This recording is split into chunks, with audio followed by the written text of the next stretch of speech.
ಎಲ್ರಿಗೂ ನಮಸ್ಕಾರ. ಹೋದ ತರಗತಿಯಲ್ಲಿ ನಾವು chemical changes and chemical reactions ಅನ್ನೋ ಕಾನ್ಸೆಪ್ಟ್ ಅಲ್ಲಿ ಚೇಂಜಸ್ ಅಂದ್ರೆ ಏನು, ಫಿಸಿಕಲ್ ಚೇಂಜಸ್ ಅಂದ್ರೆ ಏನು, ಕೆಮಿಕಲ್ ಚೇಂಜಸ್ ಅಂದ್ರೆ ಏನು, ರಿಯಾಕ್ಷನ್ಸ್ ಅಂದ್ರೆ ಏನು, ಮತ್ತು ಅದನ್ನ ಈಕ್ವೇಶನ್ಸ್ ಆಗಿ ಹೇಗೆ ಬರೆಯೋದು, ಅದಾದ ನಂತರ ಸಿಂಬಲ್ಸ್ ಅಂದ್ರೆ ಏನು, ಫಾರ್ಮುಲಾಸ್ ಹೇಗೆ ಬರೆಯುವಂಥದ್ದು, ಅದಾದ್ಮೇಲೆ ಈಕ್ವೇಶನ್ಸ್ನ ಹೇಗೆ ಬ್ಯಾಲೆನ್ಸ್ ಮಾಡೋದು ಅಂತೆಲ್ಲ ತಿಳ್ಕೊಂಡಿದ್ವಿ ಬೇರೆ ಬೇರೆ ರಿಯಾಕ್ಷನ್ಸ್ಗಳನ್ನ. ಇವತ್ತಿನ ತರಗತಿಯಲ್ಲಿ ಅದ್ರ ಮುಂದುವರಿದ ಭಾಗ ಟೈಪ್ಸ್ ಆಫ್ ಕೆಮಿಕಲ್ ರಿಯಾಕ್ಷನ್ಸ್. ನಾವೇನ್ ರಿಯಾಕ್ಷನ್ಸ್ಗಳು ನೋಡಿದ್ವೋ ಅದರಲ್ಲಿ ಬೇರೆ ಬೇರೆ ಟೈಪ್ಸ್ ಇದಾವ ಅಥವಾ ಎಲ್ಲವೂ ಒಂದೇನಾ ಅಂತ ನೋಡೋದು. ನಾವು ಕೆಲವೊಂದು ರಿಯಾಕ್ಷನ್ಸ್ಗಳನ್ನ ಹೋದ ತರಗತಿಯಲ್ಲಿ ಚರ್ಚೆ ಮಾಡಿದ್ವಿ. ಇಲ್ಲೇ ಒಂದಷ್ಟು ಎಕ್ಸಾಂಪಲ್ಗಳಿದೆ. ಇಲ್ಲಿ ಮೆಗ್ನೀಷಿಯಂ ಮತ್ತೆ ಆಕ್ಸಿಜನ್ ಎರಡು ಸೇರಿ ಮೆಗ್ನೀಷಿಯಂ ಆಕ್ಸೈಡ್ ಆಗಿದೆ ಒಂದು ರಿಯಾಕ್ಷನ್ ಅಲ್ಲಿ, ಅಲ್ವಾ? ಇದೊಂದು ರೀತಿ ಆಯ್ತು. ಇಲ್ಲಿ ಕ್ಯಾಲ್ಸಿಯಂ ಕಾರ್ಬೋನೇಟ್ ಏನಿದೆಯೋ ಇದು ಸ್ಪ್ಲಿಟ್ ಆಗಿ ಕ್ಯಾಲ್ಸಿಯಂ ಆಕ್ಸೈಡ್ ಮತ್ತೆ ಕಾರ್ಬನ್ ಡೈಆಕ್ಸೈಡ್ ಆಗಿ ಸ್ಪ್ಲಿಟ್ ಆಗಿದೆ, ಅಲ್ವಾ? ಇದೊಂಥರ ಆಯ್ತು. ನಂತರ ಮೂರನೇದು ನೋಡಿ, ಜಿಂಕ್ ಮತ್ತೆ ಕಾಪರ್ ಸಲ್ಫೇಟ್ ರಿಯಾಕ್ಟ್ ಆಗಿ ಜಿಂಕ್ ಸಲ್ಫೇಟ್ ಮತ್ತೆ ಒಂದು ಕಾಪರ್ ಆಗಿ ಸಿಕ್ಕಿದೆ ನಮಗೆ. ಇದಾದ ನಂತರ ಇನ್ನೊಂದು ನಾಲ್ಕನೇದು ಇದೆ. ಇಲ್ಲಿ AgNO3 ಮತ್ತೆ NaCl ಇದು ರಿಯಾಕ್ಟ್ ಆಗಿ AgCl ಮತ್ತೆ NaNO3 ಸೋಡಿಯಂ ನೈಟ್ರೇಟ್ ಆಗಿ ಬದಲಾಗಿದೆ, ಅಲ್ವಾ? ಈ ರೀತಿ ತುಂಬಾ ರಿಯಾಕ್ಷನ್ಸ್ಗಳಿದಾವೆ. ಇನ್ನು ಇವೆಲ್ಲವೂ ಒಂದೇ ರೀತಿಯ ರಿಯಾಕ್ಷನ್ಸ್ ಅಂದ್ರೆ ಇಲ್ಲ, ಇವೆಲ್ಲವೂ ಬೇರೆ ಬೇರೆ ಟೈಪ್ಸ್ ಅಂತ ನಾವು ತಿಳ್ಕೊಬೋದು. ಓಕೆನಾ? ಇವಾಗ ನೋಡೋಣ, ಒಂದ್ ಕಡೆಯಿಂದ ನೋಡ್ಕೊಂಡು ಹೋಗೋಣ. ಮೊದಲಿಗೆ ಕಂಬಷನ್ ರಿಯಾಕ್ಷನ್ ಬಗ್ಗೆ ತಿಳ್ಕೊಳ್ಳೋಣ. ಇದಕ್ಕೆ ನಾವು ಕನ್ನಡದಲ್ಲಿ ದಹನ ಕ್ರಿಯೆ ಅಂತ ಹೇಳ್ತೀವಿ ಕಂಬಷನ್ ರಿಯಾಕ್ಷನ್ಗೆ. ಸೊ ಏನು ಕಂಬಷನ್ ರಿಯಾಕ್ಷನ್ ಅಂದ್ರೆ, ನಾವು ಯೂಶುವಲಿ ನೀವು ಓದಿರ್ತೀರಿ ಅಲ್ವಾ, 8th ಸ್ಟ್ಯಾಂಡರ್ಡ್ ಅಲ್ಲಿ ಕಂಬಷನ್ ಬಗ್ಗೆ ಪಾಠ ಇತ್ತು. ಏನು ಕಂಬಷನ್ ರಿಯಾಕ್ಷನ್ ಅಂದ್ರೆ, ನಾವು ಯಾವ್ದಾದ್ರು ಒಂದು ಮೆಟೀರಿಯಲ್ ಅಥವಾ ಒಂದು ಫ್ಯೂಯಲ್ ನ ತಗೊಂಡು ಅದು ಆಕ್ಸಿಜನ್ ಜೊತೆ ರಿಯಾಕ್ಟ್ ಆಗಿ ನಮ್ಗೆ ಏನಾದ್ರು ಎನರ್ಜಿಯನ್ನ ಪ್ರೊಡ್ಯೂಸ್ ಮಾಡಿದ್ರೆ ಅದನ್ನೇ ನಾವು ಕಂಬಷನ್ ಅಥವಾ ದಹನ ಅಂತ ಹೇಳ್ತೀವಿ, ಅಲ್ವಾ? Okay. A reaction in which a substance burns in oxygen and produce heat and light. ಈ heat and light ಅನ್ನೋದು ಇಟ್ಸ್ ನಥಿಂಗ್ ಬಟ್ ಎನರ್ಜಿ. ಒಂದು ಸಬ್ಸ್ಟೆನ್ಸ್ ಆಕ್ಸಿಜನ್ ಜೊತೆ ರಿಯಾಕ್ಟ್ ಆಗಿ ಎನರ್ಜಿಯನ್ನ ಪ್ರೊಡ್ಯೂಸ್ ಮಾಡಿದ್ರೆ ಅದನ್ನೇ ನಾವು ಏನಂತ ಹೇಳ್ತೀವಿ? ದಹನ ಕ್ರಿಯೆ ಅಥವಾ ಕಂಬಷನ್ ರಿಯಾಕ್ಷನ್ ಅಂತ ಹೇಳ್ತೀವಿ. ಇದಕ್ಕೆ ನಾವು ಇದ್ದು ಜನರಲ್ ಫಾರ್ಮ್ ಹೇಗಪ್ಪ ಬರೆಯೋದು ಅಂತ ಅಂದ್ರೆ, fuel plus oxygen is gives rise to energy. ಇದಕ್ಕೆ ನಾವು ಒಂದು ಎಕ್ಸಾಂಪಲ್ ನೋಡೋದಾದ್ರೆ, ಫ್ಯೂಯಲ್ ಯಾವ್ದನ್ನ ತಗೊಳ್ಳೋದು? ಮೆಗ್ನೀಷಿಯಮೇ ತಗೊಳ್ಳೋಣ. Magnesium plus oxygen. Magnesium oxygen ಜೊತೆ ರಿಯಾಕ್ಟ್ ಆಗಿ ನಮ್ಗೆ ಏನ್ ಕೊಡುತ್ತೆ? Magnesium oxide. ಮೆಗ್ನೀಷಿಯಂ ಆಕ್ಸೈಡ್ ಸಿಗುತ್ತೆ ನಮ್ಗೆ. ಇದು ಬ್ಯಾಲೆನ್ಸ್ ಆಗಿದೆಯಾ ಅಂತ ಅಂದ್ರೆ ಬ್ಯಾಲೆನ್ಸ್ ಆಗಿಲ್ಲ. ಇಲ್ಲಿ ಈ ಕಡೆ ಎರಡು ಓ ಇದೆ, ಈ ಕಡೆ ಒಂದೇ ಓ ಇದೆ. 2 ಮಾಲಿಕ್ಯೂಲ್ಸ್ ಆಫ್ ಇದೆ. ಇಲ್ಲಿ 2 ಆಟಮ್ ಇದೆ, ಇಲ್ಲಿ ಒಂದೇ ಆಟಮ್ ಇದೆ. ಇಲ್ಲಿ ನಾವು 2 ಬರೆದು ಬಿಟ್ರೆ ಬ್ಯಾಲೆನ್ಸ್ ಆಯ್ತಾ? ಓಕೆ. ಓಕೆ, ಇಲ್ಲಿ ನಾವು ಆಕ್ಸಿಜನ್ ಬ್ಯಾಲೆನ್ಸ್ ಮಾಡ್ಲಿಕ್ಕೆ ಹೋಗಿ ಇಲ್ಲಿ ಈ ಕಡೆ ಮೆಗ್ನೀಷಿಯಂ ಬ್ಯಾಲೆನ್ಸ್ ತಪ್ಪೋಗಿದೆ. ಇಲ್ಲೂ ನಾವು 2 ಬರೆದು ಬಿಡೋಣ, ಈಗ ಬ್ಯಾಲೆನ್ಸ್ ಆಯ್ತು, ಅಲ್ವಾ? ಬೇರೆ ಬೇರೆ ಎಕ್ಸಾಂಪಲ್ಗಳು ನೋಡೋಣ. ಓಕೆ, ಒಂದು example methane plus oxygen. Methane ಜೊತೆ ಆಕ್ಸಿಜನ್ ರಿಯಾಕ್ಟ್ ಆಗಿ ನಮ್ಗೆ ಏನ್ ಸಿಗುತ್ತೆ? Carbon dioxide plus water. ಇದು ಕಂಬಷನ್ ರಿಯಾಕ್ಷನ್ ಅಂದ್ರೆ ಹೌದು. ನೀವು ಒಂದು ಅರ್ಥ ಮಾಡ್ಕೋಬೇಕು, ಈ ಟೈಪ್ಸ್ ಆಫ್ ರಿಯಾಕ್ಷನ್ಗಳಲ್ಲಿ ಕಂಬಷನ್ ರಿಯಾಕ್ಷನ್ ಆಗಿದೆ ಅಂದ ಮಾತ್ರಕ್ಕೆ ಇನ್ನೂ ಒಂದು ಯಾವುದೋ ಟೈಪ್ ಆಗಬಾರ್ದು ಅಂತ ಏನಿಲ್ಲ. ಓಕೆನಾ? ಎಲ್ಲವೂ ಎಲ್ಲಾ ಟೈಪು ಆಗಿರಲ್ಲ. ಇದು ಕಂಬಷನ್ ರಿಯಾಕ್ಷನ್ ಆಗಿದೆ ಅಂದ್ರೆ ಇನ್ನೊಂದು ಯಾವುದು ಆಕ್ಸಿಡೇಷನ್ ರಿಯಾಕ್ಷನ್ ಆಗಿರ್ಬೋದು ಅಥವಾ ರಿಡಕ್ಷನ್ ಆಗಿರ್ಬೋದು. ಆಗಿದೆ ಅಂತ ನಾನು ಹೇಳ್ತಾ ಇಲ್ಲ. ನೀವು ಇದೊಂದು ಕಂಬಷನ್ ಅಂದ್ರೆ ಬರೀ ಕಂಬಷನ್ ಮಾತ್ರ ಅಂತ ಅನ್ಕೋಬಾರ್ದು. ಓಕೆ, ಬೇರೆ ಬೇರೆ ವಿಧಗಳು ಕೂಡ ಆಗಿರ್ಬೋದು. ಇದೇ ಎಕ್ಸಾಂಪಲ್ ನಾನು ಮುಂದೆ ಬಂದಾಗ ಹೇಳ್ತೀನಿ. ಅದಾದ ನಂತರ ಕಾರ್ಬನ್ ಮತ್ತೆ ಆಕ್ಸಿಜನ್ ರಿಯಾಕ್ಟ್ ಆಗಿ ನಮಗೆ ಕಾರ್ಬನ್ ಡೈ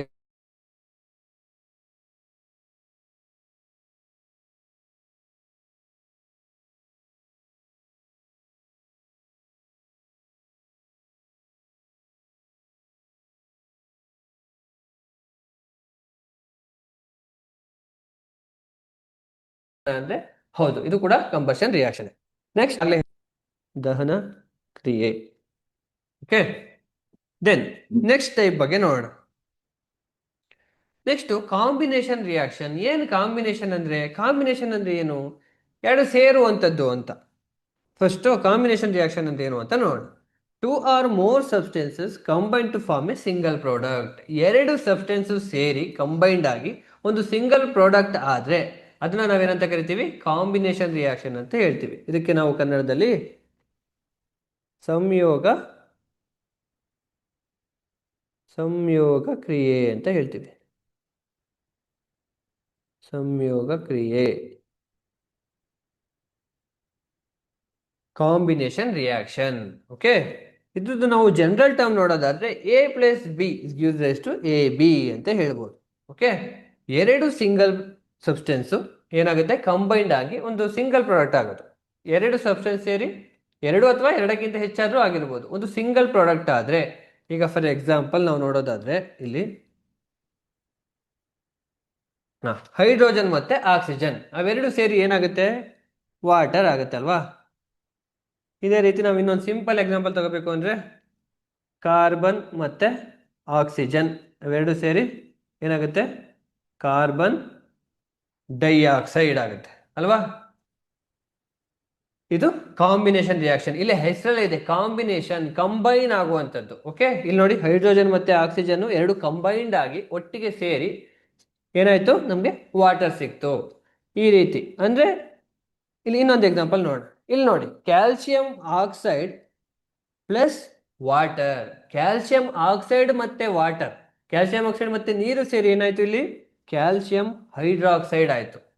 ಎರಡು ಸಬ್ಸ್ಟೆನ್ಸ್ ಅಥವಾ ಎರಡಕ್ಕಿಂತ ಹೆಚ್ಚು ಸಬ್ಸ್ಟೆನ್ಸ್ ಸೇರಿ ಸಿಂಗಲ್ ಪ್ರಾಡಕ್ಟ್ ಆಗಬೇಕು. ಇದೇ ಉಲ್ಟಾ ಆದ್ರೆ ಏನಾಗುತ್ತೆ ಆಮೇಲೆ ನೋಡೋಣ. ನಾವು ಈ ಕ್ಯಾಲ್ಸಿಯಂ ಹೈಡ್ರಾಕ್ಸೈಡ್ನೇ ನಾವು ಸ್ಪ್ಲಿಟ್ ಮಾಡಿದ್ರೆ ಏನಾಗುತ್ತೆ, ಅಥವಾ ಈ ವಾಟರ್ನೇ ನಾವು ಸ್ಪ್ಲಿಟ್ ಮಾಡಿದ್ರೆ ಏನಾಗುತ್ತೆ, ಅದನ್ನ ನಾವು ಮುಂದೆ ನೋಡೋಣ. ಓಕೆ, ಅದು ಇನ್ನೊಂದು ತರ ಟೈಪ್ಸ್ ಆಗುತ್ತೆ.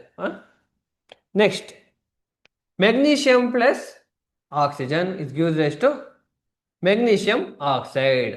ಇದನ್ನ ನಾವು ಇನ್ನೊಂದು ಕಡೆ ನೋಡಿದ್ವಿ, ಇದೇ ಎಕ್ಸಾಂಪಲ್ ಎಲ್ಲಿ ಕಂಬಷನ್ ರಿಯಾಕ್ಷನ್ ಅಲ್ಲಿ ನೋಡಿದ್ವಿ ಅಲ್ವಾ, ದಹನ ಕ್ರಿಯೆಯಲ್ಲಿ ನೋಡಿದ್ವಿ ಕಂಬಷನ್ ರಿಯಾಕ್ಷನ್. ಓಕೆ, ನಾನು ಆಗ್ಲೇ ಹೇಳಿದೆ ಇದೇ ಎಕ್ಸಾಂಪಲ್ ಇನ್ನೊಂದು ರೀತಿಯ ಟೈಪ್ ಬೇಕಾದ್ರೂ ಆಗಿರ್ಬೋದು ಅಂತ. ಸೊ ಈ ಮೆಗ್ನೀಷಿಯಂ ಪ್ಲಸ್ ಆಕ್ಸಿಜನ್, ಈ ಆಕ್ಸಿಜನ್ ಬಂತು ಅಂದ್ರೆ ನೀವು ಎಲ್ಲಿ ಈ ಕಡೆ ರಿಯಾಕ್ಟೆಂಟ್ ಸೈಡ್ ಅಲ್ಲಿ ಆಕ್ಸಿಜನ್ ಏನಾದ್ರೂ ಬಂತು ಅಂದ್ರೆ ಅದು ಆಲ್ಮೋಸ್ಟ್ ಕಂಬಷನ್ ರಿಯಾಕ್ಷನ್ ಕೂಡ ಆಗಿರುತ್ತೆ. ಓಕೆನಾ, ಅದಾದ್ಮೇಲೆ ಇನ್ನು ನೆಕ್ಸ್ಟ್ ಟೈಪ್ ಯಾವ್ದಿದೆ ಅಂತ ನೋಡೋಣ. Next one decomposition reaction. ಏನು ಡಿಕಂಪೋಸಿಷನ್ ರಿಯಾಕ್ಷನ್ ಅಂದ್ರೆ ನಾವು ಕನ್ನಡದಲ್ಲಿ ಇದಕ್ಕೆ ಡಿಕಂಪೋಸಿಷನ್, ಇಲ್ಲಿ ಹೆಸರಲ್ಲೇ ಇದೆ ಡಿಕಂಪೋಸಿಷನ್ ಅಂದ್ರೆ ಡಿವೈಡ್ ಮಾಡುವಂಥದ್ದು ಅಂತ. ಕನ್ನಡದಲ್ಲಿ ನಾವು ಇದಕ್ಕೆ ವಿಭಜನ ಕ್ರಿಯೆ ಅಂತ ಹೇಳ್ತೀವಿ. ವಿಭಜನೆ,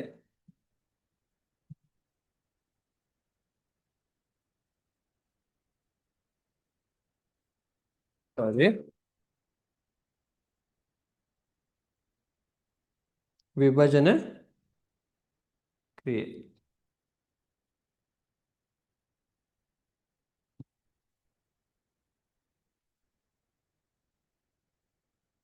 ವಿಭಜನೆ ಕ್ರಿಯೆ ಅಂತ ಹೇಳ್ತೀವಿ. ಓಕೆನಾ, ವಿಭಜನೆ ಮಾಡುವಂಥದ್ದು, ಈಗಾಗಲೇ ಇರ್ತಕ್ಕಂಥ ಪ್ರಾಡಕ್ಟ್ನ ನಾವು ಸಪ್ರೇಟ್ ಮಾಡುವಂಥದ್ದು. ಕಾಂಬಿನೇಷನಲ್ ರಿಯಾಕ್ಷನ್ ಅಲ್ಲಿ ನಾವು ಕಂಬೈನ್ ಮಾಡಿದ್ವಿ, ಇಲ್ಲಿ ಸಪ್ರೇಟ್ ಮಾಡ್ತೀವಿ, ಸ್ಪ್ಲಿಟ್ ಮಾಡ್ತೀವಿ. ಓಕೆ, ನೋಡೋಣ ಏನಂಗಂದ್ರೆ a single compound break in two or more simpler substance. ಅದು ಬ್ರೇಕ್ ಆಗುತ್ತೆ ಅಂದ ಮಾತ್ರಕ್ಕೆ ಎರಡೇ ಸಬ್ಸ್ಟೆನ್ಸ್ ಆಗ್ಬೇಕು ಅಂತ ಏನಿಲ್ಲ, 3 ಸಬ್ಸ್ಟೆನ್ಸ್ ಬೇಕಾದ್ರೂ ಆಗ್ಬೋದು ಅಥವಾ 4 ಸಬ್ಸ್ಟೆನ್ಸ್ ಬೇಕಾದ್ರೂ ಆಗ್ಬೋದು. ಓಕೆ, ಇದ್ರದ್ದು ನಾವು ಜನರಲ್ ಫಾರ್ಮ್ ನೋಡೋದಾದ್ರೆ ಎ ಬಿ ಇರ್ತಕ್ಕಂಥದ್ದು ಎ ಮತ್ತೆ ಬಿ ಆಗಿ ಸಪ್ರೇಟ್ ಆಗುತ್ತೆ. ಅದೇ ನಾವು ಕಾಂಬಿನೇಷನ್ ರಿಯಾಕ್ಷನ್ ಅಲ್ಲಿ ಆಗಿದ್ರೆ ಎ ಮತ್ತೆ ಬಿ ಸೇರಿ ಎ ಬಿ ಅಂತ ಸಿಂಗಲ್ ಪ್ರಾಡಕ್ಟ್ ಆಗ್ತಿತ್ತು, ಇಲ್ಲಿ ಸಪರೇಟ್ ಆಗ್ತಾ ಇದೆ. ಓಕೆ, ಇದಕ್ಕೆ ನಾವು ಎಕ್ಸಾಂಪಲ್ ನೋಡೋದಾದ್ರೆ ಕ್ಯಾಲ್ಸಿಯಂ ಕಾರ್ಬೋನೇಟ್ ಏನಾಗುತ್ತೆ, ಸ್ಪ್ಲಿಟ್ ಆಗಿ, ಆ ಸ್ಪ್ಲಿಟ್ ಆಗ್ಲಿಕ್ಕೆ ಎನರ್ಜಿ ಬೇಕು. ಆ ಎನರ್ಜಿ ನಾವು ಮುಂದೆ ನೋಡೋಣ. ಇದು ಸ್ಪ್ಲಿಟ್ ಆಗಬೇಕು ಅಂದ್ರೆ ಯಾವ್ದಾದ್ರು ಒಂದು ಎನರ್ಜಿ ಇರ್ಬೇಕು, ಇಲ್ಲಿ ಹೀಟು ಅಥವಾ ಲೈಟು ಎಲೆಕ್ಟ್ರಿಸಿಟಿನೋ ಏನಾದ್ರು ಒಂದು ಬೇಕು, ಸುಮ್ಮನೆ ಅದು ಸ್ಪ್ಲಿಟ್ ಆಗಲ್ಲ. ಓಕೆ, ನೆಕ್ಸ್ಟ್ ಇನ್ನೊಂದು ಎಕ್ಸಾಂಪಲ್ ನೋಡೋದಾದ್ರೆ ವಾಟರ್ನ ನಾವು ಸ್ಪ್ಲಿಟ್ ಮಾಡ್ಬೋದಾ ಅಂದ್ರೆ ಖಂಡಿತ ಮಾಡ್ಬೋದು. ಅದಕ್ಕೆ ಆದಂತ ಒಂದು ಮೆಥಡ್ ಇದೆ, ಎಲೆಕ್ಟ್ರಿಸಿಟಿನ ಯೂಸ್ ಮಾಡಿ ನಾವು ಸ್ಪ್ಲಿಟ್ ಮಾಡ್ಬೋದು. ಹೈಡ್ರೋಜನ್ ಬೇರೆ ಆಕ್ಸಿಜನ್ ಗ್ಯಾಸ್ ಬೇರೆ ಸ್ಪ್ಲಿಟ್ ಮಾಡ್ಬೋದು. ಓಕೆ, ಈ ಡಿಕಂಪೋಸಿಷನ್ ರಿಯಾಕ್ಷನ್ ಅಲ್ಲಿ ಇನ್ನ ಕೆಲವು ಟೈಪ್ಸ್ ಬರುತ್ತೆ, ಅದನ್ನ ನಾವು ಮುಂದೆ ನೋಡೋಣ. ಈ KClO3 ನಾವು ಸ್ಪ್ಲಿಟ್ ಮಾಡ್ಬೋದು ಅಂದ್ರೆ ಖಂಡಿತ ಮಾಡ್ಬೋದು. KCl ಪೊಟ್ಯಾಷಿಯಂ ಆಕ್ಸೈಡ್ನ ನಾವು ಪೊಟ್ಯಾಷಿಯಂ ಕ್ಲೋರೈಡ್ ಮತ್ತೆ ಆಕ್ಸಿಜನ್ ಆಗಿ ನಾವು ಸ್ಪ್ಲಿಟ್ ಮಾಡ್ಬೋದು. ಓಕೆ, ಇದರಲ್ಲಿ ಇನ್ನೊಂದಷ್ಟು ಟೈಪ್ಸ್ ಬರುತ್ತೆ, ಅದನ್ನ ನೋಡೋಣ ನಾವು. ಇದಕ್ಕೆ ನಾವು ಪೊಟ್ಯಾಷಿಯಂ ಕ್ಲೋರೇಟ್ ಅಂತ ಹೇಳ್ತೀವಿ. ಪೊಟ್ಯಾಷಿಯಂ ಕ್ಲೋರೇಟ್ ಸ್ಪ್ಲಿಟ್ ಯಾವ್ಯಾವ್ದಾಗಿ ಸ್ಪ್ಲಿಟ್ ಆಗುತ್ತೆ? ಪೊಟ್ಯಾಷಿಯಂ ಕ್ಲೋರಿನ್ ಮತ್ತೆ ಏನಾಗುತ್ತೆ? ಆಕ್ಸಿಜನ್ ಆಗಿ ಸ್ಪ್ಲಿಟ್ ಆಗುತ್ತೆ. ಇದಾದ ನಂತರ ಯಾವ್ದೆಲ್ಲ ಟೈಪ್ಸ್ ಬರುತ್ತೆ ಡಿಕಂಪೋಸಿಷನ್ ರಿಯಾಕ್ಷನ್ ಅಲ್ಲಿ ಅಂತ ನೋಡೋಣ. First one, thermal decomposition reaction. ಏನು ಥರ್ಮಲ್ ಡಿಕಂಪೋಸಿಷನ್ ರಿಯಾಕ್ಷನ್ ಅಂದ್ರೆ? ನಮ್ಗೆ ಆಗ್ಲೇ ಗೊತ್ತು, ಥರ್ಮಲ್ ಅಂದ್ರೆ ಹೀಟ್ ಅಲ್ವಾ. ಆ ಹೀಟ್ ನ ಸಪ್ಲೈ ಮಾಡೋದ್ರ ಮೂಲಕ ಅದನ್ನ ನಾವು ವಿಭಜನೆ ಮಾಡಿದ್ರೆ ಅಥವಾ ಡಿಕಂಪೋಸ್ ಮಾಡಿದ್ರೆ ಅದನ್ನ ನಾವೇನಂತ ಹೇಳ್ತೀವಿ? Thermal decomposition reaction. ಏನಿಲ್ಲ, ಇದ್ರಲ್ಲಿ 3 ಟೈಪ್ಸ್ ಬರುತ್ತೆ.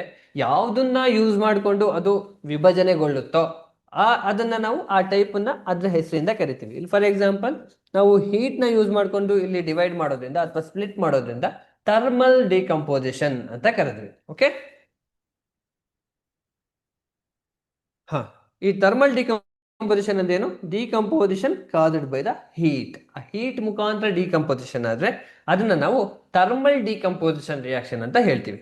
ಓಕೆ, ಇದರಲ್ಲಿ ಹೇಗಾಗುತ್ತಪ್ಪ ಅಂದ್ರೆ ಕಾಂಪೌಂಡ್ಗೆ ಯಾವುದೋ ಒಂದು ಕಾಂಪೌಂಡ್ ಇರುತ್ತೆ ಅಂದ್ರೆ ಕಾಂಪೌಂಡೇ ಆಗಿರಬೇಕು. ಕಾಂಪೌಂಡ್ ಆರ್ ಮಾಲಿಕ್ಯೂಲ್ ಅಂತ ಹೇಳ್ತೀವಿ. ಕಾಂಪೌಂಡೇ ಆಗಿರಬೇಕು, ಎಲ್ಲ ಮಾಲಿಕ್ಯೂಲ್ ನಾವು ಸ್ಪ್ಲಿಟ್ ಮಾಡೋಕ್ಕಾಗಲ್ಲ. ಕಾಂಪೌಂಡ್ಗೆ ನಾವು ಹೀಟ್ ಸಪ್ಲೈ ಮಾಡಿದಾಗ ಏನಾಗುತ್ತಪ್ಪ ಅಂದ್ರೆ ಅದು ಸಿಂಪಲ್ ಸಬ್ಸ್ಟೆನ್ಸ್ ಆಗಿ ಎರಡು ಅಥವಾ ಎರಡಕ್ಕಿಂತ ಹೆಚ್ಚು ಸಿಂಪಲ್ ಸಬ್ಸ್ಟೆನ್ಸ್ ಆಗಿ ಅದು ಡಿವೈಡ್ ಆಗುತ್ತೆ. ಓಕೆ, ಅದಕ್ಕೊಂದಷ್ಟು ಎಕ್ಸಾಂಪಲ್ ನೋಡೋದಾದ್ರೆ ಇಲ್ಲಿ ನಾವೀಗಾಗಲೇ ನೋಡಿದ್ವಿ ಅಲ್ವಾ, ಕ್ಯಾಲ್ಸಿಯಂ ಕಾರ್ಬೋನೇಟ್ನ.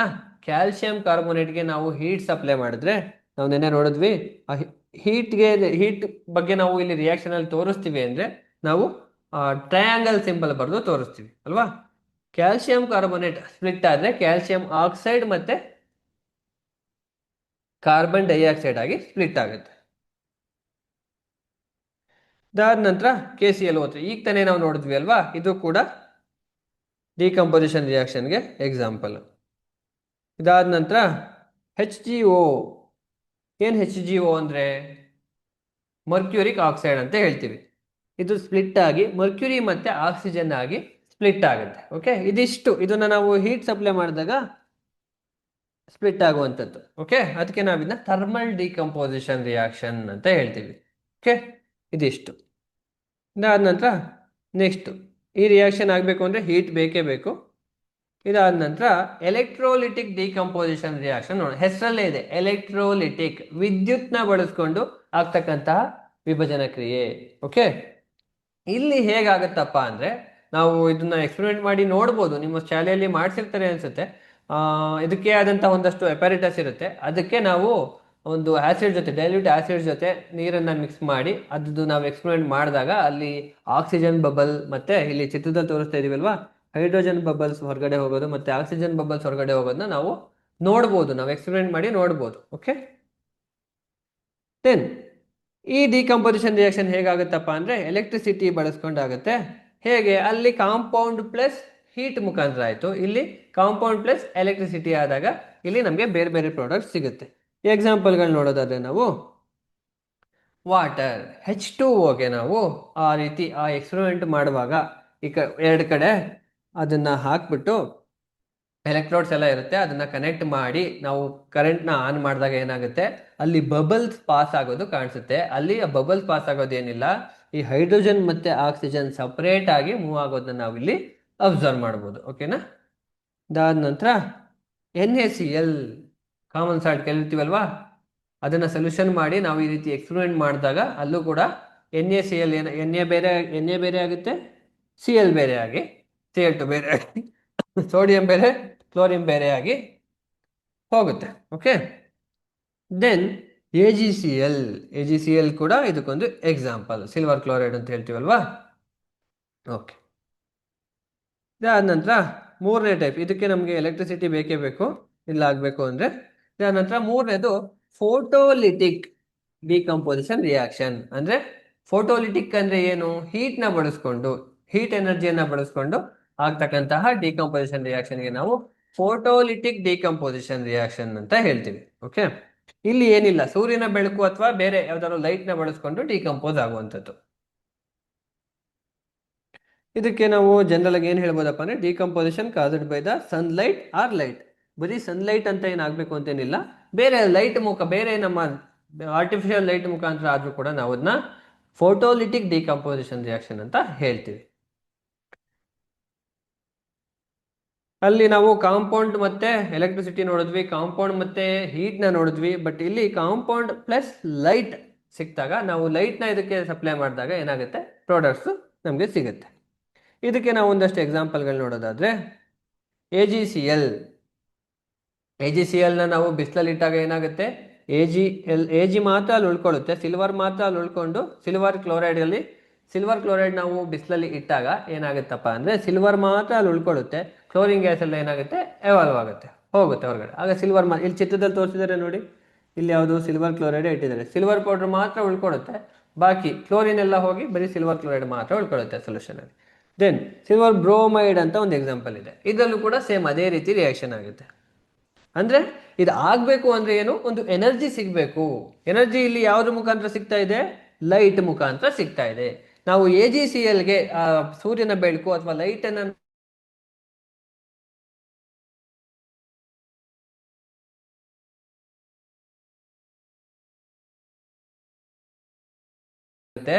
ಎ ಜಿ ಬೇರೆ ಅಂತ ಏನೋ ಇದೆ, ಏನು ಗೊತ್ತಿದೆ ಅದು, H2O2 ಹೈಡ್ರೋಜನ್ ಪರಾಕ್ಸೈಡ್ ಅಂತ ಹೇಳ್ತೀವಿ.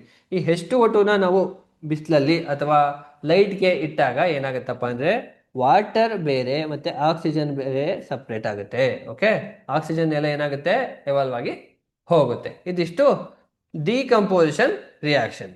ಓಕೆ, ನೆಕ್ಸ್ಟ್ ಒನ್ ಇನ್ನೊಂದು ಟೈಪ್ ಇದೆ, ಯಾವುದಪ್ಪ ಅಂದ್ರೆ ಡಿಸ್ಪ್ಲೇಸ್ಮೆಂಟ್ ರಿಯಾಕ್ಷನ್, ಅಥವಾ ಇದನ್ನ ಸಬ್ಸ್ಟಿಟ್ಯೂಷನ್ ರಿಯಾಕ್ಷನ್ ಅಂತ ಕೂಡ ಹೇಳ್ತೀವಿ.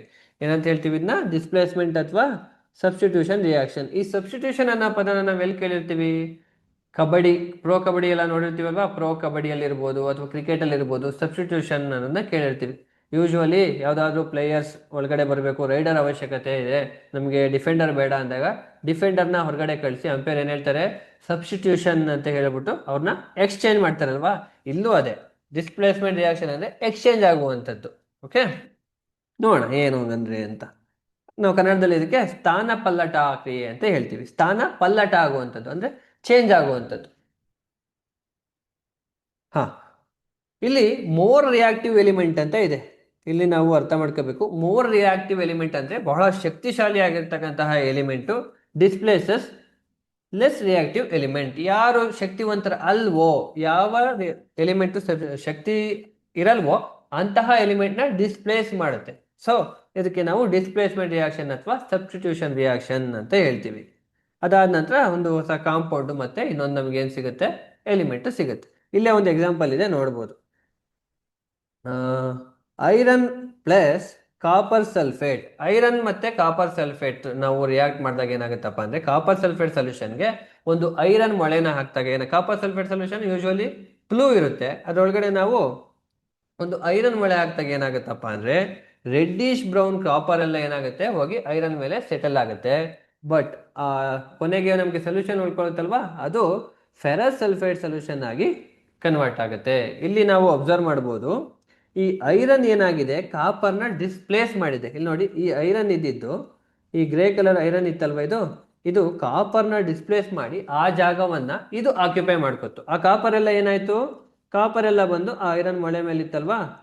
ಸರ್ ಹಾಗಾದ್ರೆ ಈ ಮೊಳೆಯಲ್ಲಿ ಐರನ್ ಇಲ್ವಾ ಅಂತ ಕೇಳಿದ್ರೆ ಇದೆ, ಬಟ್ ಇಲ್ಲಿ ಕಾಪರ್ ಕೂಡ ಬಂದು ಎಳ್ಕೊಂಡಿದೆ. ಇಲ್ಲಿರ್ತಕ್ಕಂಥ ಐರನ್ ಎಲ್ಲೋಗಿದೆ, ಇಲ್ಲಿ ಬಂದು ಕಲರ್ ಚೇಂಜ್ ಆಗಿದೆ ನೋಡಿ, ಲೈಟ್ ಗ್ರೀನ್ ಕಲರ್ ಆಗಿದೆ. ಅರ್ಥ ಆಯ್ತು ಅನ್ಕೋತೀನಿ. ಇದು ಏನಾಗುತ್ತೆ, ಹೈ ರಿಯಾಕ್ಟಿವ್ ಎಲಿಮೆಂಟ್. ಇಲ್ಲಿ ನಾವು ಅರ್ಥ ಮಾಡ್ಕೋಬೇಕಾಗಿರೋದು ಏನಂದ್ರೆ, ಎಲ್ಲಾ ಎಲಿಮೆಂಟ್ಗಳು ಎಲ್ಲವನ್ನು ಏನೋ ಡಿಸ್ಪ್ಲೇಸ್ ಮಾಡಲ್ಲ. ಹೈ ರಿಯಾಕ್ಟಿವ್ ಎಲಿಮೆಂಟ್ ಬಹಳ ಈಗ ನಾವು ಸುಮ್ಮನೆ ಹಂಗೊಂದು ಎಕ್ಸಾಂಪಲ್ ನೋಡ್ಬೇಕು ಅಂದ್ರೆ, ಯಾವುದೋ ಇಬ್ರು ಫ್ರೆಂಡ್ಸ್ ಇದ್ದಾರೆ ಅಂದ್ರೆ ಅಲ್ಲಿ ಇನ್ನೊಬ್ರು ಯಾರೋ ಹೋಗ್ಬೇಕು, ಅಲ್ಲಿ ಜಾಗ ಇಲ್ಲ, ಇನ್ನೊಬ್ಬ ಫ್ರೆಂಡ್ ಅವನ್ನ ಹೊರಗಡೆ ಕಳಿಸ್ಬಿಟ್ಟು ಹೋಗ್ಬೇಕು ಅಂದ್ರೆ ಇವನ್ ಶಕ್ತಿಶಾಲಿ ಆಗಿರ್ಬೇಕು, ಹೊರಗಡೆ ಇರೋನು ಅವನ್ನ ಹೊರಗಡೆ ಹಾಕ್ಬೇಕು ಅಂದ್ರೆ ಅಲ್ವಾ. ಹಾಗೇನೆ ಇಲ್ಲಿರ್ತಕ್ಕಂತಹ ಎಲಿಮೆಂಟು ಏನು ಹೈ ರಿಯಾಕ್ಟಿವ್ ಎಲಿಮೆಂಟ್ ಆಗಿದ್ರೆ ಮಾತ್ರ ಇಲ್ಲಿರ್ತಕ್ಕಂತಹ ಕಾಂಪೌಂಡ್ ಅಲ್ಲಿ ಅದ್ರ ಜಾಗನ ಅದು ಭದ್ರ ಮಾಡ್ಕೋಬಹುದು. ಓಕೆನಾ. ಒಂದಷ್ಟು ಇದ್ರದ್ದು ಜನರಲ್ ಫಾರ್ಮ್ ನಾವು ನೋಡೋದಾದ್ರೆ A+BC ಅಂದ್ರೆ ಈ ಎ ಇರೋದು ಏನ್ ಮಾಡುತ್ತೆ, ಬಿ ನ ಡಿಸ್ಪ್ಲೇಸ್ ಮಾಡಿ ಇದು ಸೇರ್ಕೊಂಡು AC ಆಗಿ ಬಿ ಸಪ್ರೇಟ್ ಆಗುತ್ತೆ. ಇಲ್ಲಿ ಯಾವುದು ಆ ಬಿ ಅಂದ್ರೆ copper is that be. Okay,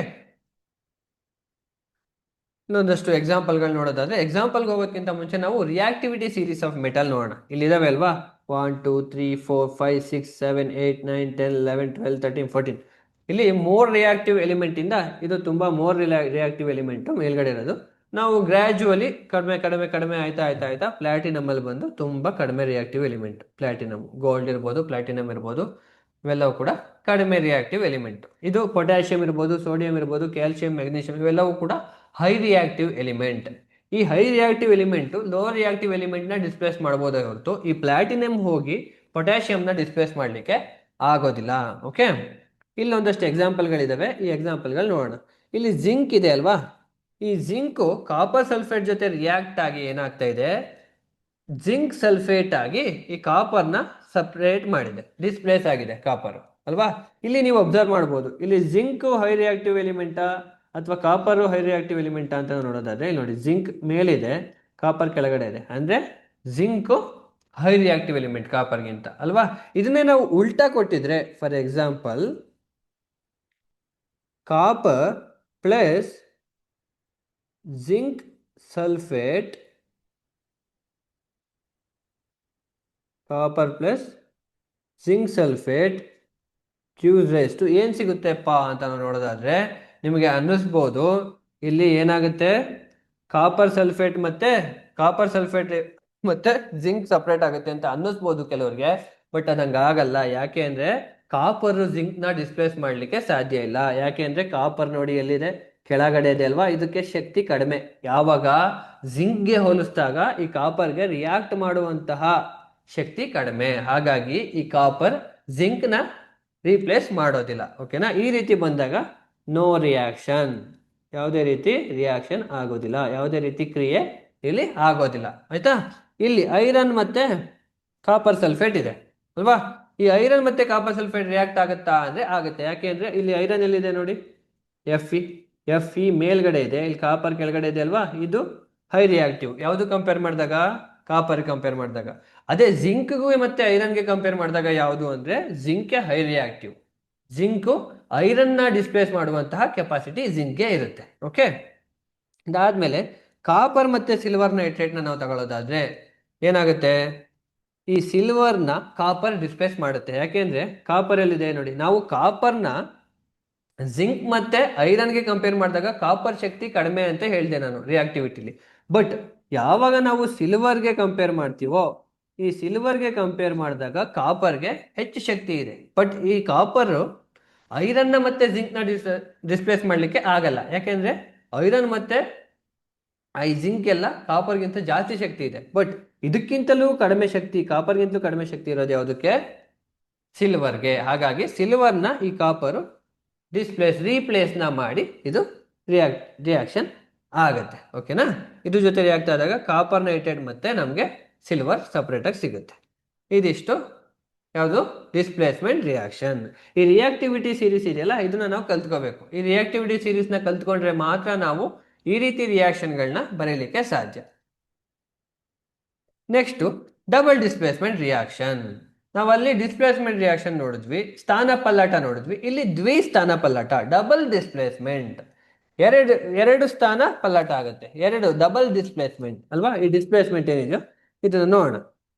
two compounds, ಇಲ್ಲಿ ಹೆಸರಲ್ಲೇ ಇದೆ ಡಬಲ್ ಡಿಸ್ಪ್ಲೇಸ್ಮೆಂಟ್ ಅಂದ್ರೆ ಎಕ್ಸ್ಚೇಂಜ್ ಆಗುವಂಥದ್ದಲ್ವಾ, ನಾವು ಡಿಸ್ಪ್ಲೇಸ್ಮೆಂಟ್ ರಿಯಾಕ್ಷನ್ ಅಲ್ಲೇ ನೋಡಿದ್ವಿ. ಬಟ್ ಇಲ್ಲಿ two compounds exchange ions to form new compounds. ಈಗ ಆಲ್ರೆಡಿ ಎರಡು ಕಾಂಪೌಂಡ್ಸ್ ಇರುತ್ತೆ, ಆ ಎರಡು ಕಾಂಪೌಂಡ್ಸ್ ಈ ಅಯಾನ್ಸ್ ನ ಎಕ್ಸ್ಚೇಂಜ್ ಮಾಡ್ಕೊಂಡು ಏನಾಗುತ್ತೆ, ಇನ್ನ ಎರಡು ಹೊಸ ಕಾಂಪೌಂಡ್ ನ ಸೃಷ್ಟಿ ಮಾಡ್ತವೆ. ಈಗ ನಾವು ಒಂದಷ್ಟು ಅದದ್ದು ಏನ್ ಮಾಡೋಣ ಅಂದ್ರೆ ಒಂದು ಜನರಲ್ ಫಾರ್ಮ್ ಏನು ಅಂತ ನೋಡೋಣ. ಇಲ್ಲಿ ಫಾರ್ ಎಕ್ಸಾಂಪಲ್ ಎ ಬಿ ಮತ್ತೆ ಸಿ ಡಿ ಅಂತ ಇದೆ ಅಲ್ವಾ, ಈ ಎ ಏನಿದೆಯೋ ಇದು ಹೋಗಿ ಡಿ ಜೊತೆ ಸೇರ್ಕೊಬಿಡುತ್ತೆ. ಈ ಎ ಡಿ ಜೊತೆ ಸೇರ್ಕೊಂಡು ಏನಾಗುತ್ತೆ, ಎ ಡಿ ಆಗುತ್ತೆ. ಇದು ನಾವು ಜನರಲ್ ಟರ್ಮ್ ಸುಮ್ಮನೆ ಹೇಳ್ತಾ ಇರೋದು. ಮತ್ತೆ ಈ ಬಿ ಇದೆಯಲ್ಲ, ಈ ಬಿ ಸಿ ಜೊತೆ ಸೇರ್ಕೊಂಡು ಏನಾಗುತ್ತೆ, ಸಿ ಬಿ ಆಗುತ್ತೆ. ಓಕೆ, ಇದಕ್ಕೆ ನಾವು ಒಂದಷ್ಟು ಎಕ್ಸಾಂಪಲ್ ನೋಡೋದಾದ್ರೆ ಇಲ್ಲೇ ಒಂದು ಎಕ್ಸಾಂಪಲ್ ಇದೆ ನೋಡಿ, HCl ಇದೆ ಅಲ್ವಾ, HCl plus NaOH gives rise to NaCl plus H2O. ಇಲ್ಲಿ ನಾವು ಅಬ್ಸರ್ವ್ ಮಾಡ್ಬೋದು, ಈ ಹೈಡ್ರೋಜನ್ ಆಕ್ಸಿಜನ್ ಜೊತೆ ಹೈಡ್ರೋಜನ್ ಈ OH ಏನಾಗಿದೆ, ಇವೆರಡು ರಿಯಾಕ್ಟ್ ಆಗಿ ಇಲ್ಲಿ ವಾಟರ್ ಸಿಕ್ಕಿದೆ ನಮಗೆ. ಆ್ಯಂಡ್ ಈ ಕ್ಲೋರಿನ್ ಮತ್ತೆ ಈ ಸೋಡಿಯಂ ಸೇರಿ ಏನಾಗಿದೆ ನಮಗೆ ಸೋಡಿಯಂ ಕ್ಲೋರೈಡ್ ಸಿಕ್ಕಿದೆ. ನೋಡಿ ಇಲ್ಲಿ ಸೋಡಿಯಂ ಕ್ಲೋರೈಡ್. ಇದು ಈ ಏನಿದೆಯೋ ಈ ಹೆಚ್ಚು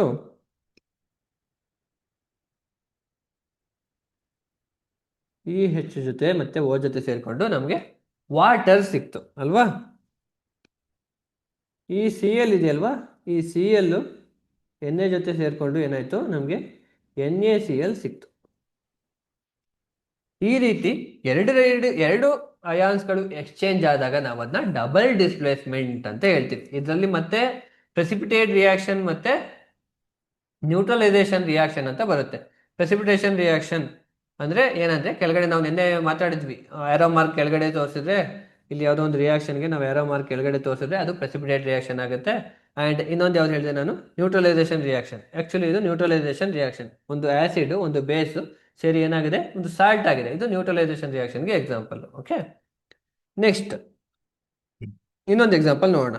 AgNO3 silver nitrate plus NaCl sodium chloride ಇವೆರಡು ಏನಾಗಿದೆ ಅಂದರೆ ಈ Ag ಸಿಲ್ವರ್ ಏನಿದೆಯೋ ಈ ಸಿಲ್ವರ್ ಹೋಗಿ ಕ್ಲೋರಿನ್ ಜೊತೆ ರಿಯಾಕ್ಟ್ ಆಗಿ ನಮಗೆ ಸಿಲ್ವರ್ ಕ್ಲೋರೈಡ್ ಸಿಕ್ಕಿದೆ. ಈ ನೈಟ್ರೇಟು ಮತ್ತು ಸೋಡಿಯಮ್ಮು ರಿಯಾಕ್ಟ್ ಆಗಿ ಸೋಡಿಯಂ ನೈಟ್ರೇಟ್ ಸಿಕ್ಕಿದೆ ನಮಗೆ ಅಲ್ವಾ. ನೆಕ್ಸ್ಟ್ BaCl2 ಬೇರಿಯಂ ಕ್ಲೋರೈಡ್ ಮತ್ತು ಸೋಡಿಯಂ ಸಲ್ಫೇಟ್ ಇವೆರಡು ರಿಯಾಕ್ಟ್ ಆಗಿ ಈ Ba ಇದೆಯಲ್ವಾ, ಈ Ba ಇರೋದು ಎಲ್ಲೋಗುತ್ತೆ ಈ SO4 ಜೊತೆ ರಿಯಾಕ್ಟ್ ಆಗಿ ನಮಗೆ BaSO4 ಬೇರಿಯಂ ಸಲ್ಫೇಟ್ ಸಿಗುತ್ತೆ. ಈ ಸೋಡಿಯಂ ಇದೆ ಅಲ್ವಾ, ಈ ಸೋಡಿಯಮ್ಮು ಸೋಡಿಯಮ್ಮು ಈ NO3 ಜೊತೆ ರಿಯಾಕ್ಟ್ ಆಗಿ ಸೋಡಿಯಂ ನೈಟ್ರೇಟ್ ಸಿಗುತ್ತೆ ನಮಗೆ. ಓಕೆ, ಇದಿಷ್ಟು ಡಬಲ್ ಡಿಸ್ಪ್ಲೇಸ್ಮೆಂಟ್ ಬಗ್ಗೆ ಆಯಿತು. ಇನ್ನು ತುಂಬ ಎಕ್ಸಾಂಪಲ್ಗಳು ಕೊಡ್ಬೋದು. ಡಬಲ್ ಡಿಸ್ಪ್ಲೇಸ್ಮೆಂಟ್ ಅಂದರೆ ಏನಿಲ್ಲ, ಇಲ್ಲಿ ನಾನೊಂದು ಸಿಂಪಲ್ ಆಗಿ ಬರೆದು ತೋರಿಸ್ಬಿಡ್ತೀನಿ.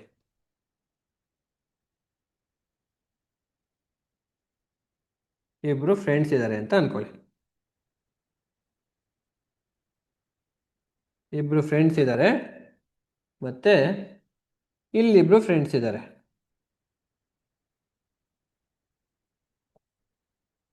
ಇಲ್ಲಿಬ್ರು ಫ್ರೆಂಡ್ಸ್ ಇದ್ದಾರೆ, ಇಲ್ಲಿಬ್ರು ಫ್ರೆಂಡ್ಸ್ ಇದ್ದಾರೆ. ಇಲ್ಲಿ ಡಬಲ್ ಡಿಸ್ಪ್ಲೇಸ್ಮೆಂಟ್ ಅಂದರೆ ಹೇಗೆ ತೋರಿಸ್ಬೇಕಪ್ಪ ನಾವು ಅಂದರೆ, ಇಲ್ಲಿದ್ದಾರಲ್ವಾ ಈ A friend B friend C D friend. Okay, ಈ ಎ ಫ್ರೆಂಡು ಹೋಗಿ ಡಿ ಫ್ರೆಂಡ್ ಡಿ ಇದಾನಲ್ವಾ ಇವನ್ ಜೊತೆ ಹೋಗಿ ಫ್ರೆಂಡ್ ಆಗೋದು. ಆಗ ಏನಾಗುತ್ತೆ, ಇದು AD ಆಗುತ್ತೆ. ಈ ಬಿ ಇರುವಂಥದ್ದು ಹೋಗಿ ಇದ್ರ ಜೊತೆ ಸಿ ಜೊತೆ ಫ್ರೆಂಡ್ಶಿಪ್ ಮಾಡಿದ್ರೆ ಆಗ ಅದು CB ಆಗುತ್ತೆ. ಓಕೆ, ಇದು ಡಬಲ್ ಡಿಸ್ಪ್ಲೇಸ್ಮೆಂಟ್, ದ್ವಿಸ್ಥಾನ ಪಲ್ಲಟ.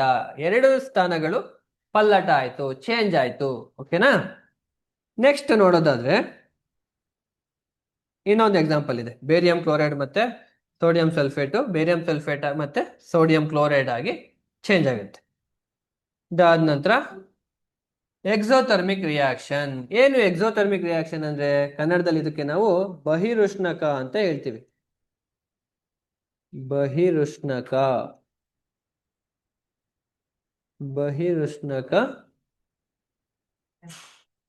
ಕ್ರಿಯೆ ಅಂದ್ರೆ ಎಕ್ಸೋಥರ್ಮಿಕ್ ರಿಯಾಕ್ಷನ್.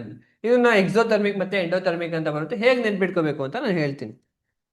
ಏನು ಎಕ್ಸೋಥರ್ಮಿಕ್ ಅಂದ್ರೆ reaction that releases heat energy. ಎರಡು ಕಾಂಪೌಂಡ್ ಅಥವಾ ಏನೋ ಸೇರಿ ರಿಯಾಕ್ಷನ್ ಆದಾಗ ನಮಗೆ ಪ್ರಾಡಕ್ಟ್ ಅಲ್ಲಿ ಎನರ್ಜಿ ರಿಲೀಸ್ ಆಗ್ತಾ ಇದ್ರೆ, ಶಕ್ತಿ ಉತ್ಪತ್ತಿ ಆಗ್ತಾ ಇದ್ರೆ, ನಾವು ಶಕ್ತಿ ಉತ್ಪತ್ತಿ ಆಗೋದನ್ನ ನಾವು ಹೇಗೆ ತೋರಿಸ್ತೀವಿ ಹೇಗೆ ತೋರಿಸ್ತೀವಿ ಎನರ್ಜಿ ಅಂತ ಬರಿತೀವಿ. ಸಾರಿ, ಶಕ್ತಿ ಉತ್ಪತ್ತಿ ಆದ್ರೆ ಅಲ್ಲಿ ನಾವು ಒಂದು ರಿಯಾಕ್ಷನ್ ಮುಂದೆ ಈ ರೀತಿ ಎನರ್ಜಿ ಅಂತ ಬರಿತೀವಿ. ಓಕೆ, ಈ ಎಕ್ಸೋಥರ್ಮಿಕ್ ರಿಯಾಕ್ಷನ್ ಅಂದ್ರೆ ಏನಿಲ್ಲ, ಒಂದು ರಿಯಾಕ್ಷನ್ ಆದಾಗ ಪ್ರಾಡಕ್ಟ್ ಸೈಡ್ ಅಲ್ಲಿ ಎನರ್ಜಿ ಪ್ರೊಡ್ಯೂಸ್ ಆಗ್ತಾ ಇದ್ರೆ ಅದನ್ನ ನಾವು ಎಕ್ಸೋಥರ್ಮಿಕ್ ಅಥವಾ ಬಹಿರುಷ್ಣಕ ಕ್ರಿಯೆ ಅಂತ ಹೇಳ್ತೀವಿ. ಓಕೆನಾ. ಇದಕ್ಕೆ ನಾವು ಒಂದು ರಿಯಾಕ್ಟೆಂಟ್ಸ್ ಇದೆ, ಎರಡು ರಿಯಾಕ್ಟೆಂಟ್ಸ್ಗಳು ಸೇರಿ ಒಂದು ಪ್ರಾಡಕ್ಟ್ ಸಿಕ್ಕಿದಾಗ ಅಲ್ಲಿ ಹೀಟ್ ಏನಾದ್ರು ಪ್ರೊಡ್ಯೂಸ್ ಆಗ್ತಾ ಇದ್ರೆ ಅದಕ್ಕೆ ನಾವು ಬಹಿರುಷ್ಣಕ ಅಥವಾ ಎಕ್ಸೋಥರ್ಮಿಕ್ ರಿಯಾಕ್ಷನ್ ಅಂತ ಹೇಳ್ತೀವಿ. ಒಂದು ಎಕ್ಸಾಂಪಲ್ ನೋಡೋದಾದ್ರೆ ಮೀಥೇನ್ ಮತ್ತೆ ಆಕ್ಸಿಜನ್ ಸೇರಿ ಏನಾಯ್ತು, ಕಾರ್ಬನ್ ಡೈಆಕ್ಸೈಡ್ ಮತ್ತೆ ವಾಟರ್ ಪ್ರೊಡ್ಯೂಸ್ ಆಯ್ತು. ಇಲ್ಲಿ ಹೀಟ್ ಕೂಡ ಪ್ರೊಡ್ಯೂಸ್ ಆಗುತ್ತೆ. ಇದನ್ನ ನಾವು ಬೇರೆ ಕಡೆ ನೋಡಿದ್ವಿ. ಈ ಎಕ್ಸಾಂಪಲ್ನ ಎಲ್ಲಿ ನೋಡಿದ್ವಿ? ಇದೇ ಎಕ್ಸಾಂಪಲ್ನ ಕಂಬಷನ್ ರಿಯಾಕ್ಷನ್ ಅಲ್ಲೂ ಕೂಡ ನೋಡಿದ್ವಿ ಅಲ್ವಾ, ದಹನ ಕ್ರಿಯೆಯಲ್ಲೂ ನೋಡಿದ್ವಿ. ನಾನು ಆಗ್ಲೇ ಹೇಳಿದ್ದೆ, ಈ ಎಕ್ಸಾಂಪಲ್ಗಳು ಇದಕ್ಕೆ ಮಾತ್ರ ಎಕ್ಸಾಂಪಲ್ ಆಗಿರಲ್ಲ, ಕಂಬಷನ್ಗೆ ಮಾತ್ರ ಎಕ್ಸಾಂಪಲ್ ಆಗಿರಲ್ಲ, ಇನ್ನು ಬೇರೆ ಯಾವುದಕ್ಕಾದ್ರೂ ಎಕ್ಸಾಂಪಲ್ ಆಗಿರುತ್ತೆ. ಓಕೆ, ದೆನ್ ಕ್ಯಾಲ್ಸಿಯಂ ಆಕ್ಸೈಡ್ ಮತ್ತೆ ವಾಟರ್ ಸೇರಿ ಏನಾಯ್ತು, ಕ್ಯಾಲ್ಸಿಯಂ ಹೈಡ್ರಾಕ್ಸೈಡ್ ಆಗುತ್ತೆ. ಆ ಕ್ಯಾಲ್ಸಿಯಂ ಹೈಡ್ರಾಕ್ಸೈಡ್ ಆಗುವಂತ ರಿಯಾಕ್ಷನ್ ಆಗುವಂತ ಟೈಮಲ್ಲಿ ಏನಾಗುತ್ತೆ, ಹೀಟ್ ಕೂಡ ಪ್ರೊಡ್ಯೂಸ್ ಆಗುತ್ತೆ, ಬಿಸಿ ಆಗ್ತಾ ಇರುತ್ತೆ ಅದು. ಓಕೆ, ಇದಾದ್ಮೇಲೆ ಕಾರ್ಬನ್ ಮತ್ತೆ ಆಕ್ಸಿಜನ್ ಸೇರಿ ನಮಗೆ ಕಾರ್ಬನ್ ಡೈಆಕ್ಸೈಡ್ ಸಿಗುತ್ತೆ. ಕಾರ್ಬನ್ ಡೈಆಕ್ಸೈಡ್ ಸಿಕ್ಕಿದಾಗ ಅಲ್ಲಿ ಏನಾಗುತ್ತೆ, ಅಲ್ಲೂ ಕೂಡ ಹೀಟ್ ಪ್ರೊಡ್ಯೂಸ್ ಆಗ್ತಾ ಇರುತ್ತೆ. ದೆನ್ ಎಂಡೋಥರ್ಮಿಕ್, ಇದಕ್ಕೆ ಆಪೋಸಿಟ್. ಇದು ಬಹಿರುಷ್ಣಕ, ಅದು ಬಹಿರುಷ್ಣಕ ಆಯಿತು. ಈ ಎಂಡೋಥರ್ಮಿಕ್ ಏನಂದ್ರೆ ಅಂತರುಷ್ಣಕ. ಅಂತರುಷ್ಣಕ ಕ್ರಿಯೆ, ಅಂತರುಷ್ಣಕ ಕ್ರಿಯೆ ಅಲ್ಲಿ ರಿಯಾಕ್ಷನ್ ಆಗಿ ಎನರ್ಜಿ ಪ್ರೊಡ್ಯೂಸ್ ಆಯ್ತು. ಬಟ್ ಇಲ್ಲಿ ಏನಾಗುತ್ತಪ್ಪ, ಎಂಡೋಥರ್ಮಿಕ್ ರಿಯಾಕ್ಷನ್ ಅಲ್ಲಿ ರಿಯಾಕ್ಷನ್ ಆಗ್ಲಿಕ್ಕೇನೆ ಏನಪ್ಪಾ ಅಂದ್ರೆ ಇಲ್ಲಿ ಎನರ್ಜಿ ಬೇಕು. ಓಕೆ, ಎನರ್ಜಿಯನ್ನ ಬಳಸ್ಕೊಂಡು ರಿಯಾಕ್ಷನ್ ಆಗ್ತಕ್ಕಂಥದ್ದು. ಆ reaction that observes heat energy, ಆ ಎನರ್ಜಿಯನ್ನ ಬಳಸ್ಕೊಂಡು ಏನಾಗುತ್ತೆ, ಒಂದು ಪ್ರಾಡಕ್ಟ್ ನಮಗೆ ಸಿಗ್ತಾ ಹೋಗುತ್ತೆ. ಒಂದಷ್ಟು ಎಕ್ಸಾಂಪಲ್ಗಳು ನೋಡೋಣ. Calcium carbonate plus heat. Calcium ಕಾರ್ಬೋನೇಟ್ಗೆ ನಾವು ಹೀಟ್ ಕೊಟ್ಟಾಗ ಏನಾಗುತ್ತೆ, ಕ್ಯಾಲ್ಸಿಯಂ ಆಕ್ಸೈಡ್ ಮತ್ತೆ ಕಾರ್ಬನ್ ಡೈಆಕ್ಸೈಡ್ ಆಗಿ ಇದು ಸ್ಪ್ಲಿಟ್ ಆಗುತ್ತೆ.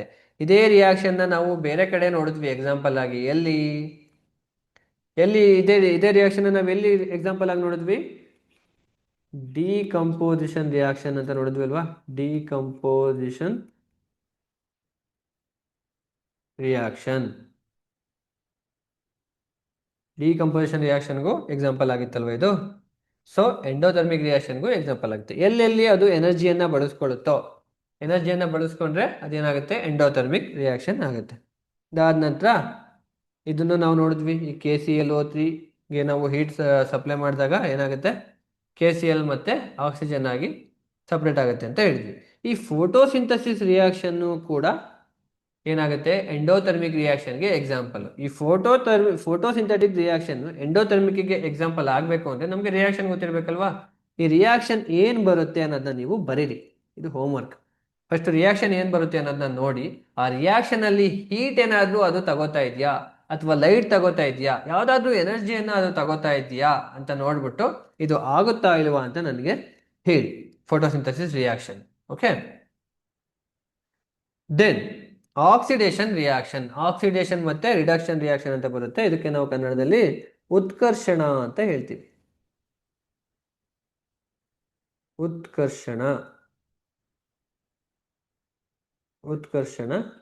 ಕ್ರಿಯೆ. ಆಕ್ಸಿಡೇಷನ್ ಅಂದ್ರೆ ಏನಿಲ್ಲ, ಇಲ್ಲಿ ಅಡಿಷನ್ ಆಫ್ ಆಕ್ಸಿಜನ್. ಆಕ್ಸಿಜನ್ ಏನಾದ್ರೂ ಅಡಿಷನ್ ಆದ್ರೆ ಅಥವಾ ಹೈಡ್ರೋಜನ್ ಏನಾದ್ರೂ ರಿಮೂವ್ ಆದ್ರೆ ಇದನ್ನ ನಾವು ಆಕ್ಸಿಡೇಷನ್ ರಿಯಾಕ್ಷನ್ ಅಂತ ಹೇಳ್ತೀವಿ. ಇದನ್ನು ನಾವು ನೋಡೋಣ ಮುಂದೆ. A reaction in which oxygen is added or hydrogen is removed. Oxygen ಸೇರ್ಕೋಬಹುದು ಅಥವಾ ಹೈಡ್ರೋಜನ್ ಬಿಟ್ಟು ಹೋಗ್ಬೋದು. ಈ ರೀತಿ ಏನಾದ್ರು ಆದ್ರೆ ಅದನ್ನ ನಾವು ಏನಂತ ಕರಿತೀವಿ, ಆಕ್ಸಿಡೇಷನ್ ರಿಯಾಕ್ಷನ್ ಅಂತ ಹೇಳ್ತೀವಿ.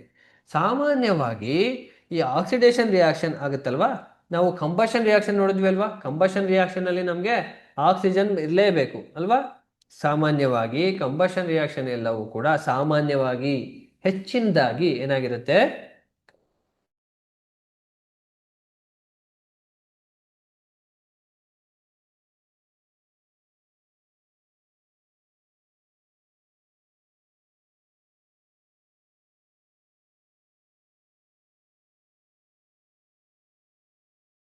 ರಿಯಾಕ್ಷನ್ ಆಗಿರುತ್ತೆ. ಇಲ್ಲೇ ನೋಡಿ, ಇಲ್ಲಿ ಸಿಂಪಲ್. ಇಲ್ಲಿ ನಾವು ಎಕ್ಸಾಂಪಲ್ ನೋಡಿದಾಗ ನಿಮಗೆ ಅರ್ಥ ಆಗುತ್ತೆ. ಇಲ್ಲಿ ನೋಡಿ, Mg ಮೆಗ್ನೀಷಿಯಂ ಇದೆ ಅಲ್ವಾ, ಮೆಗ್ನೀಷಿಯಂ ಮತ್ತೆ ಆಕ್ಸಿಜನ್ ಸೇರಿ ಮೆಗ್ನೀಷಿಯಂ ಆಕ್ಸೈಡ್ ಆಯ್ತಲ್ವಾ. ಇಲ್ಲಿ ಮೆಗ್ನೀಷಿಯಂ ಆಕ್ಸಿಡೈಸ್ಡ್ ಆಯ್ತು ಅಲ್ವಾ. ಮೆಗ್ನೀಷಿಯಂ ಆಕ್ಸಿಡೈಸ್ಡ್ ಆಗಿ ಮೆಗ್ನೀಷಿಯಂ ಆಕ್ಸೈಡ್ ಸಿಕ್ತು. ಇದೇ ಎಕ್ಸಾಂಪಲ್ ನಾವು ಕಾಂಬಿನೇಷನ್ ರಿಯಾಕ್ಷನ್ ಅಲ್ಲೂ ನೋಡಿದ್ವಿ, ಅದಾದ್ಮೇಲೆ ಕಂಬಷನ್ ರಿಯಾಕ್ಷನ್ ಅಲ್ಲೂ ನೋಡಿದ್ವಿ. ಈ ರೀತಿ 2-3 ರೀತಿಯ ಟೈಪ್ಸ್ಗೆ ಒಂದೇ ಎಕ್ಸಾಂಪಲ್ ಉದಾಹರಣೆ ಆಗ್ಬೋದು. ಓಕೆನಾ. ನೆಕ್ಸ್ಟು ಕಾರ್ಬನ್ ಮತ್ತೆ ಆಕ್ಸಿಜನ್ ಸೇರಿ ಕಾರ್ಬನ್ ಡೈಆಕ್ಸೈಡ್ ಆಯಿತು. ಇಲ್ಲಿ ನೋಡಿ ಆಕ್ಸಿಜನ್, ಈ ಕಾರ್ಬನ್ಗೆ ಆಕ್ಸಿಜನ್ ಆ್ಯಡ್ ಆಯ್ತಲ್ವಾ, ಈ ಕಾರ್ಬನ್ಗೆ ಕಾರ್ಬನ್ ಆಕ್ಸಿಡೈಸ್ಡ್ ಆಗಿ ನಮಗೆ ಕಾರ್ಬನ್ ಡೈಆಕ್ಸೈಡ್ ಸಿಕ್ತು. ಇದೇ ರೀತಿ ನೆಕ್ಸ್ಟ್ ಇನ್ನೊಂದು ಎಕ್ಸಾಂಪಲ್ ನೋಡೋಣ. ಐರನ್ ಇದೆ, ಐರನ್ ಜೊತೆ ಆಕ್ಸಿಜನ್ ಸೇರ್ಕೊಂಡು ಏನಾಯ್ತು, ಫೆರಸ್ ಆಕ್ಸೈಡ್ ಆಯ್ತು ಅಲ್ವಾ. ಈ ಐರನ್ ಆಕ್ಸಿಡೈಸ್ ಆಗಿ ನಮಗೆ ಫೆರಸ್ ಆಕ್ಸೈಡ್ ಸಿಕ್ತು ಅಲ್ವಾ. ಆಕ್ಸಿಡೇಷನ್ ಅಥವಾ ಉತ್ಕರ್ಷಣ ಕ್ರಿಯೆ ಅರ್ಥ ಆಗಿದೆ ಅಲ್ವಾ. ಏನಾದ್ರು ಅರ್ಥ ಆಗಿಲ್ಲ ಅಂದ್ರೆ ನೀವು ಡೌಟ್ ಕ್ಲಾರಿಫಿಕೇಶನ್ ಸೆಷನ್ ಅಲ್ಲಿ ಇನ್ನೊಂದ್ಸಲ ಕೇಳ್ಬೋದು. ಹೌದಾ. ಇದಾದ್ಮೇಲೆ ಎಫೆಕ್ಟ್ಸ್ ಆಫ್ ಆಕ್ಸಿಡೇಷನ್ ರಿಯಾಕ್ಷನ್. ಈ ಆಕ್ಸಿಜನ್ ಯಾವುದೋ ಒಂದು ಜೊತೆ ರಿಯಾಕ್ಟ್ ಆಗುತ್ತೆ ಅಂದ್ರೆ ಅಲ್ಲಿ ಏನೋ ಒಂದು ಆಗ್ಬೇಕಲ್ವಾ. ಏನಾಗುತ್ತೆ ಹಂಗೆ ರಿಯಾಕ್ಟ್ ಆದಾಗ ಅಂದ್ರೆ ರ್ಯಾನ್ಸಿಡಿಟಿ ಆಗುತ್ತೆ. ನಾವು ರ್ಯಾನ್ಸಿಡಿಟಿಗೆ ಕನ್ನಡದಲ್ಲಿ ಕಮಟುವಿಕೆ ಅಂತ ಹೇಳ್ತೀವಿ. ಕಮಟುವಿಕೆ ಏನಿಲ್ಲ. ಈ ರ್ಯಾನ್ಸಿಡಿಟಿ ಅಂದ್ರೆ, ಈ ಕಮಟುವಿಕೆ ಅಂದ್ರೆ ಏನಪ್ಪಾ ಅಂದ್ರೆ ಸಿಂಪಲ್ ಆಗಿ ಈ ಫುಡ್ ಇರುತ್ತಲ್ವಾ, ಈ ಫ್ಯಾಟ್ ಅಥವಾ ಆಯಿಲಿ ಫುಡ್ ಇರುತ್ತಲ್ವಾ, ಫ್ಯಾಟ್ ಅಥವಾ ಆಯಿಲ್ ಏನಿದೆ ಅದು ಆಕ್ಸಿಜನ್ ಜೊತೆ ರಿಯಾಕ್ಟ್ ಆಗಿ, ಗ್ಯಾಸ್ ಜೊತೆ ರಿಯಾಕ್ಟ್ ಆಗಿ ಏನಾಗುತ್ತೆ, ಅನ್ಪ್ಲೆಸೆಂಟ್ ಸ್ಮೆಲ್ ನಮಗೆ ಕೊಡುತ್ತೆ. ಅದೇ ರ್ಯಾನ್ಸಿಡಿಟಿ. ಓಕೆನಾ. ಇಲ್ಲೂ ಅದೇ ಇರೋದು. ಏನು ಕಮಟುವಿಕೆ ಅಥವಾ ರ್ಯಾನ್ಸಿಡಿಟಿ ಅಂದ್ರೆ, it is the process in which fat and oil ಅಥವಾ ಫ್ಯಾಟ್ ಅಥವಾ oil or oxidised on exposure to air. ಅದು ಆಕ್ಸಿಡೈಸ್ಡ್ ಆಗಿದೆ ಅಂದ್ರೆ ಆಕ್ಸಿಜನ್ ಜೊತೆ ರಿಯಾಕ್ಟ್ ಆಗಿದೆ ಅಂತ ಅರ್ಥ. ಏನು, ಈ ಫ್ಯಾಟ್ ಮತ್ತೆ ಆಯಿಲ್ ಆಕ್ಸಿಡೈಸ್ಡ್ ಆಗಿ ಏನಾಗುತ್ತಪ್ಪ ಅಂದ್ರೆ causing food to develop an unpleasant smell or taste.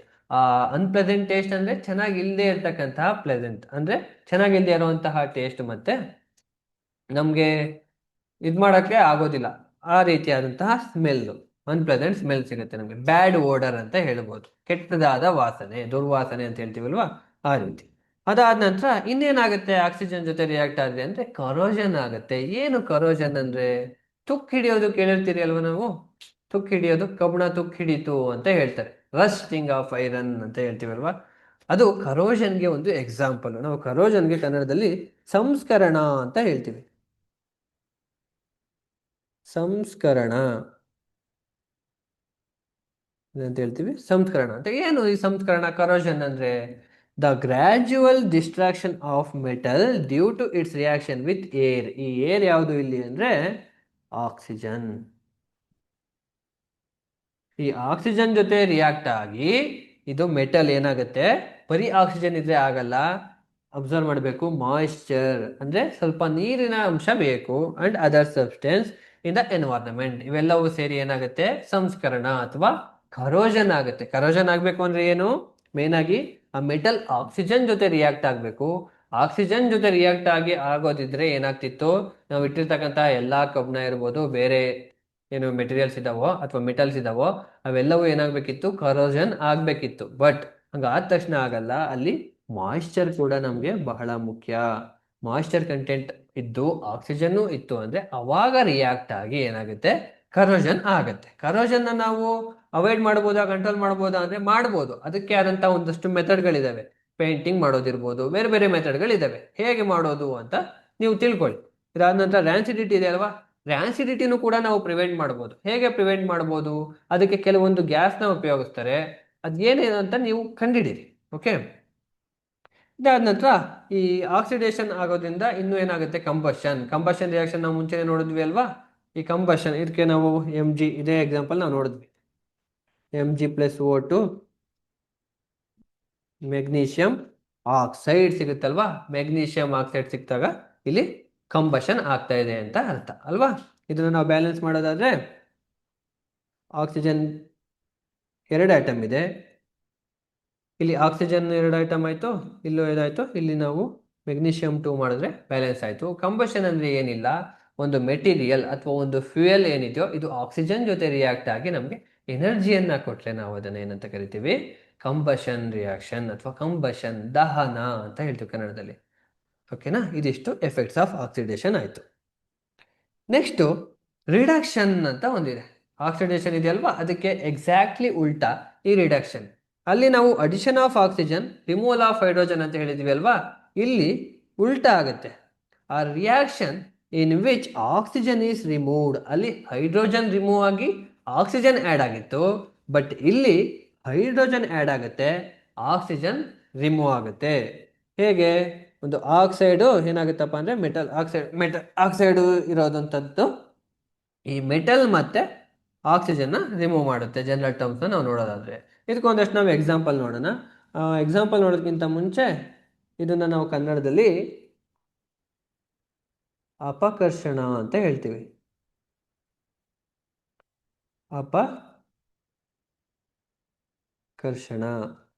ಆಕ್ಸಿಡೇಷನ್ಗೆ ನಾವು ಉತ್ಕರ್ಷಣ ಅಂತ ಹೇಳಿದ್ವಿ, ಇದಕ್ಕೆ ನಾವು ಅಪಕರ್ಷಣ ಅಂತ ಹೇಳ್ತೀವಿ. ಇದಕ್ಕೆ ನಾವು ಎಕ್ಸಾಂಪಲ್ ನೋಡೋದಾದರೆ copper oxide plus hydrogen uses to copper plus water. ಇಲ್ಲಿ ಹೇಗೆ ನಾವು ರಿಡಕ್ಷನ್ ಆಗಿದೆ ಅಂತ ಕಂಡುಹಿಡಿಬೋದು ಅಂತ ಅಂದರೆ, ಇಲ್ಲಿ ಕಾಪರ್ ಆಕ್ಸೈಡ್ ಇದೆ ಅಲ್ವಾ, ಕ್ಯುಪ್ರಿಕ್ ಆಕ್ಸೈಡ್ ಅಂತ ಹೇಳ್ತೀವಿ ನಾವು, ನಿಮ್ಗೆ ಗೊತ್ತಾಗಲಿಲ್ಲ ಕಾಪರ್ ಆಕ್ಸೈಡ್ ಅಂತ ಹೇಳಿದೆ. ಈ ಕಾಪರ್ ಆಕ್ಸೈಡ್ ಇರ್ತಕ್ಕಂಥದ್ದು ಇಲ್ಲಿ ಏನಾಗಿದೆ, ಬರೀ ಕಾಪರ್ ಆಗಿದೆ ರಿಯಾಕ್ಷನ್ ಆದಮೇಲೆ. ಅಂದರೆ ಇಲ್ಲಿ ಏನಾಯಿತು, ಆಕ್ಸಿಜನ್ ರಿಮೂವ್ ಆಯಿತು. ಆಕ್ಸಿಜನ್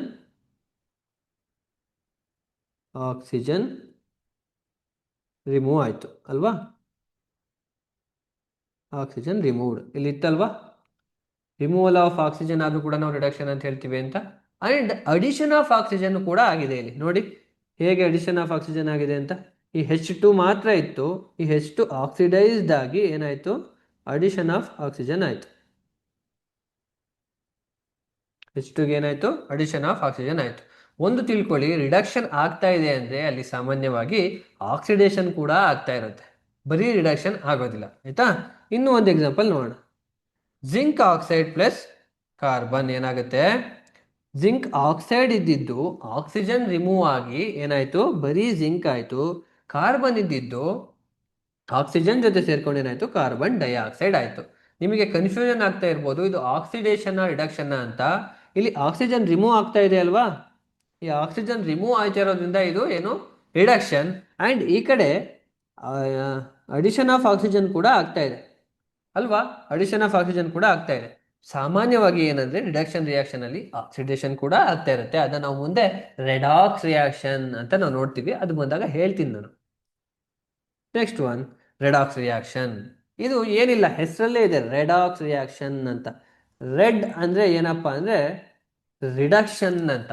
OX ಆಕ್ಸ್ ಇದೆ ಅಲ್ವಾ, ಇದು ಆಕ್ಸಿಡೇಷನ್ ಅಂತ. ಆಕ್ಸಿಡೇಷನ್ ರಿಡಕ್ಷನ್ ಎರಡೂ ಆಗ್ತಾ ಇದ್ರೆ ಒಂದು ರಿಯಾಕ್ಷನ್ ಅಲ್ಲಿ ಅದನ್ನ ನಾವು ರೆಡಾಕ್ಸ್ ರಿಯಾಕ್ಷನ್ ಅಂತ ಹೇಳ್ತೀವಿ. ಆಯ್ತಾ? ಇದು ಏನಪ್ಪ ರೆಡಾಕ್ಸ್ ರಿಯಾಕ್ಷನ್ ಅಂದ್ರೆ, ಇನ್ನೊಂದ್ಸಲ ನೋಡೋಣ. A reaction in which oxidation and reduction occurs simultaneously. ಒಟ್ಟೊಟ್ಟಿಗೆ ಆಕ್ಸಿಡೇಷನ್ ಮತ್ತೆ ರಿಡಕ್ಷನ್ ಎರಡೂ ಆಗ್ತಾ ಇದೆ ಅಂದ್ರೆ ಅದಕ್ಕೆ ನಾವೇನಂತ ಕರಿತೀವಪ್ಪ ಅಂದ್ರೆ ಏನಂತ ಹೇಳ್ತೀವಿ, ರೆಡಾಕ್ಸ್ ರಿಯಾಕ್ಷನ್ ಅಂತ ಹೇಳ್ತೀವಿ. ಹೌದಾ, ನಿಜವಾಗ್ಲೂ ಆಗುತ್ತಾ ಆಕ್ಸಿಡೇಷನ್ ರಿಡಕ್ಷನ್ ಅಂತ ನೀವು ಕೇಳ್ಬೋದು. ಆಗಿದೆ, ನಾವೀಗ ಆಗ್ಲೇ ನಾವು ರಿಯಾಕ್ಷನ್ ಅಲ್ಲಿ ನೋಡಿದ್ವಿ ಅಲ್ವಾ, ಎರಡು ಆಗ್ತಾ ಇತ್ತು ಅಂತ. ಮತ್ತೆ ಇನ್ನೊಂದು ಯಾಕೆ ಹೊಸದಾಗಿ ಹೆಸರಿಟ್ರು ಸರ್ ಅಂತ ನೀವು ಕೇಳ್ಬೋದು. ಅವೆರಡೂ ಕೂಡ ಆಗೋದಕ್ಕೆ ರಿಡಾಕ್ಸ್ ರಿಯಾಕ್ಷನ್ ಅಂತ ಕರಿತೀವಿ. ಇದನ್ನ ಸಪ್ರೇಟ್ ಆಗಿ ಕರೆದಿದ್ದಾರೆ. ಆಕ್ಚುಲಿ ಇದು ಕೂಡ ರಿಡಕ್ಷನ್ ರಿಯಾಕ್ಷನ್ನೇ ಆಗುತ್ತೆ. ಓಕೆ, ಎರಡೂ ಆಗ್ತಾ ಇರೋದ್ರಿಂದ ರಿಡಾಕ್ಸ್ ರಿಯಾಕ್ಷನ್ ಅಂತ ಇನ್ನೊಂದು ಹೆಸರು ಕೊಟ್ಟರು ಅಷ್ಟೇ. ಇದಾದ ನಂತರ ಎಕ್ಸಾಂಪಲ್ಸ್ ನೋಡೋಣ. ಕ್ಯೂಪ್ರಿಕ್ ಆಕ್ಸೈಡ್ ನಾವೀಗಾಗಲೇ ನೋಡಿದ್ವಿ ಅಲ್ವಾ, ರಿಡಕ್ಷನ್ ಅಲ್ಲಿ ಏನು ಎಕ್ಸಾಂಪಲ್ ನೋಡಿದ್ವೋ ಇದಕ್ಕೂ ಕೂಡ ಅವೇ ಎಕ್ಸಾಂಪಲ್ಗಳಾಗುತ್ತೆ. ಬಟ್ ಇದನ್ನ ಇನ್ನೊಂದು ಹೆಸರಲ್ಲಿ ಕರೀತಾರೆ, ರಿಡಾಕ್ಸ್ ರಿಯಾಕ್ಷನ್ ಅಂತ. ಏನಕ್ಕೆ ಇನ್ನೊಂದು ಹೆಸರಲ್ಲಿ ಕರೀತಾರೆ ಅಂದ್ರೆ ಆಕ್ಸಿಡೇಷನ್ ಆಗ್ತಾ ಇದೆ ಅಲ್ವಾ, ಹಾಗಾಗಿ ಇದನ್ನ ಇನ್ನೊಂದು ಹೆಸರಲ್ಲಿ ಕರೀತಾರೆ. ದೆನ್ ಈ ಕ್ಯೂಪ್ರಿಕ್ ಆಕ್ಸೈಡ್ ಇರೋದು ಏನಾಗುತ್ತೆ, ಹೈಡ್ರೋಜನ್ ಜೊತೆ ಸೇರಿ ಬರೀ ಕಾಪರ್ ಮತ್ತೆ ವಾಟರ್ ಆಗಿ ಇದಾಗುತ್ತೆ. ಈ ಆಕ್ಸಿಜನ್ ರಿಮೂವ್ ಆಗಿ ಇಲ್ಲಿ ಬರೀ ಕಾಪರ್ ಆಯಿತು. ಈ H2 ಜೊತೆ ಆಕ್ಸಿಜನ್ ಸೇರ್ಕೊಂಡು ಏನಾಯಿತು, ವಾಟರ್ ಆಯಿತು. ಇಲ್ಲೂ ಅಷ್ಟೇ, ಜಿಂಕ್ ಮತ್ತೆ ಕಾಪರ್ ಸಲ್ಫೇಟ್ ಇದೆ ಅಲ್ವಾ, ಈ ಜಿಂಕ್ ಜೊತೆ ಈ ಸಲ್ಫೇಟ್ ಇದೆ ಅಲ್ವಾ, ಈ ಸಲ್ಫೇಟ್ ಸೇರ್ಕೊಂಡು ಏನಾಯ್ತು, ಜಿಂಕ್ ಸಲ್ಫೇಟ್ ಆಯ್ತು. ಇಲ್ಲಿ ಏನ್ ಸರ್ ಅಡಿಷನ್ ಆಯ್ತು ಅಂತ ನೀವು ಕೇಳ್ಬೋದು. ಇಲ್ಲಿ ಆಕ್ಸಿಜನ್ ಅಡಿಷನ್ ಆಯ್ತು ನೋಡಿ, ಇದಕ್ಕೆ ಜಿಂಕ್ ಅಲ್ವಾ, ಅಡಿಷನ್ ಆಫ್ ಆಕ್ಸಿಜನ್. ಮತ್ತೆ ಇಲ್ಲಿ ರಿಮೂವಲ್ ಆಫ್ ಆಕ್ಸಿಜನ್ ಕೂಡ ಆಗಿದೆ. ಎಲ್ಲಿ ಕಾಪರ್ ಜೊತೆ ಆಕ್ಸಿಜನ್ ಇತ್ತು, ಇಲ್ಲಿ ಬರೋ ಅಷ್ಟರಲ್ಲಿ ಏನಾಯ್ತು, ಬರೀ ಕಾಪರ್ ಆಯ್ತು. ಸೊ ರಿಮೂವಲ್ ಆಫ್ ಆಕ್ಸಿಜನ್ ಕೂಡ ಆಗಿದೆ. ಇಲ್ಲಿ ನೋಡ್ಬೋದು ನೀವು ಫೆರಸ್ ಆಕ್ಸೈಡ್ ಅಲ್ಲಿ ಏನಾಗುತ್ತೆ, ferrous oxide plus carbon monoxide ಏನಾಗಿದೆ, ಈ ಫೆರಸ್ ಆಕ್ಸೈಡ್ ಮತ್ತೆ ಕಾರ್ಬನ್ ಮೋನಾಕ್ಸೈಡ್ ರಿಯಾಕ್ಟ್ ಆಗಿ ಇಲ್ಲಿ ಬರೀ ಐರನ್ ಮಾತ್ರ ಉಳ್ಕೊಳ್ಳುತ್ತೆ, ಈ ಕಡೆ ಕಾರ್ಬನ್ ಡೈಆಕ್ಸೈಡ್ ಆಗಿ ಇಲ್ಲಿ ರಿಮೂವಲ್ ಆಫ್ ಆಕ್ಸಿಜನ್ ಆಯ್ತು, ಈ ಕಡೆ ಅಡಿಷನ್ ಆಫ್ ಆಕ್ಸಿಜನ್. ಇಲ್ಲಿ ನೋಡಿ ಬರೀ ಒಂದು ಆಕ್ಸಿಜನ್ ಇತ್ತು ಅಥವಾ 3 ಆಕ್ಸಿಜನ್ ಇತ್ತು ಅನ್ಕೊಳ್ಳಿ, 3 ಆಟಮ್ಸ್ ಆಫ್ ಆಕ್ಸಿಜನ್ ಇತ್ತು ಅನ್ಕೊಳ್ಳಿ, ಇಲ್ಲಿ ಬರೋ ಅಷ್ಟರಲ್ಲಿ 3 × 2 6 ಆಟಮ್ಸ್ ಆಫ್ ಆಕ್ಸಿಜನ್ ಆಗೋಯ್ತು. ಇದನ್ನ ನಾವು ರೆಡಾಕ್ಸ್ ರಿಯಾಕ್ಷನ್ ಅಂತ ಹೇಳ್ತೀವಿ. ಆಯ್ತಾ? ಇದಿಷ್ಟು ನಾವು ಇವತ್ತು ರಿಯಾಕ್ಷನ್ ಬಗ್ಗೆ ತಿಳ್ಕೊಂಡ್ವಿ. ಏನೇನು ತಿಳ್ಕೊಂಡ್ವಿ ಇವತ್ತು ರಿಯಾಕ್ಷನ್ಗಳು ಅಂತ ನಾವು ನೋಡೋದಾದ್ರೆ, ಒಂದು ಕಂಬಷನ್ ರಿಯಾಕ್ಷನ್ ಬಗ್ಗೆ ತಿಳ್ಕೊಂಡ್ವಿ. ಕಂಬಷನ್ ರಿಯಾಕ್ಷನ್ ಅಂದ್ರೆ ಒಂದು ಫ್ಯೂಯಲ್ ಆಕ್ಸಿಜನ್ ಜೊತೆ ರಿಯಾಕ್ಟ್ ಆಗಿ ಯಾವುದೋ ಒಂದು ಎನರ್ಜಿಯನ್ನ ಕೊಡುತ್ತೆ ಅಲ್ವಾ ನಮಗೆ, ಅದನ್ನ ನಾವು ಕಂಬಷನ್ ರಿಯಾಕ್ಷನ್ ಅಂದ್ವಿ.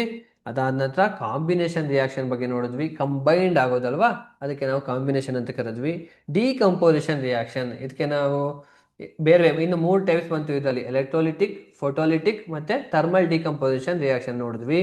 ಅದಾದ್ಮೇಲೆ ಡಿಸ್ಪ್ಲೇಸ್ಮೆಂಟ್ ರಿಯಾಕ್ಷನ್ ನ ಕೂಡ ನೋಡಿದ್ವಿ. ಡಿಸ್ಪ್ಲೇಸ್ ಅಂದ್ರೆ ಏನು? ಸಬ್ಸ್ಟಿಟ್ಯೂಷನ್ ಅಂತ ಹೇಳಿದೆ ಅಲ್ವಾ, ಪ್ಲೇಸ್ ನ ಚೇಂಜ್ ಮಾಡೋದು ಡಿಸ್ಪ್ಲೇಸ್ಮೆಂಟ್ ರಿಯಾಕ್ಷನ್. ಅಲ್ಲಿ ಬಂದಾಗ ನಾವು ಡಿಸ್ಪ್ಲೇಸ್ಮೆಂಟ್ ರಿಯಾಕ್ಷನ್ ಅಲ್ಲಿ ಇಲ್ಲಿ ರಿಯಾಕ್ಟಿವಿಟಿ ಸೀರೀಸ್ನ ನಾವು ನೆನ್ಪಿಟ್ಕೋಬೇಕು. ರಿಯಾಕ್ಟಿವಿಟಿ ಸೀರೀಸ್ನ